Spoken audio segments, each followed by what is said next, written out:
এটাই তো high profile এর তো এতে আবার কাজ জানে ফ্রিল্যান্সিং এর। ফ্রিল্যান্সিং এর কাজ জানলে হতো না। হাই প্রোফাইল করতে গেলে সার্টিফিকেট লাগে, ডিগ্রি।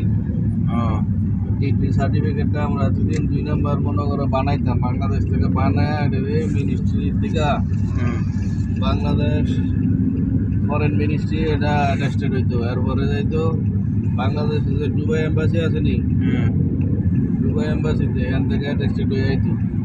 এখান থেকে আইতো দুবাই, দুবাই আইয়া বাংলাদেশ এম্বাসিতে আবার যাইতো। এখান থেকে আরেক ছিল 2 নাম্বারে কাজ করার লাগে।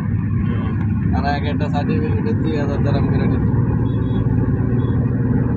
এমনি হইতো। এখন এই সার্টিফিকেট তো পাবলিকের হাতে আইতো না। এটা ওই এখান ঘুরে ঘুরে যেন ভিসা জমা এখানে খালি সিস্টেমে আপলোড করে দেওয়ান তুই কাজ।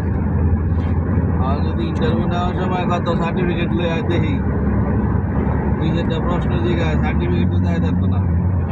তখন তো 5,000 টাকা লাগবে, যে লোকটা মুখে বুকি। এটা 100% কারণ এটা প্লাস হইতো।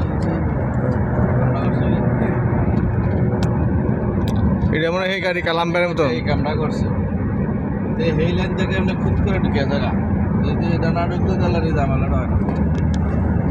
এটার লগে বাড়ি গেছিলাম না।